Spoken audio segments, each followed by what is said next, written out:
भजन गा रहे हैं और अभी केक भी काटेंगे रात को।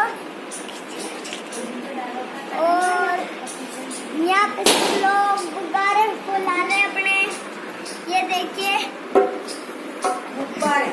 और चलिए आपको यहाँ पे हमारा किचन में हम आ चुके हैं। पापा है, चलिए आप सब कौन से मिलाते हैं। आइए हमारे साथ, ये है हमारे बड़ा पापा। नमस्ते।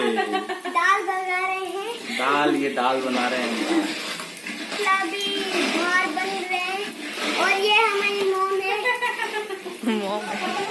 अब जहाँ पे बाफले बन रहे हैं वहाँ चल के आपको दिखाते हैं वहाँ पे कैसा है। दोस्तों सामने की तरफ आपको बाफले नजर आ रहे होंगे। ये हमारे बाफले बन रहे हैं यहाँ पे। और ये है हमारे बड़े मोंटी भैया साहब, और वो है उधर हमारे लकड़ वाले साहब। लकड़। और ये नाम है डुग्गू भाई। तो दोस्तों इसी के साथ हमारे मेन किरदार हैं। आइए उनसे आपको मिलाते हैं। ये है हमारे असिस्टेंट फूफा जी हमारे।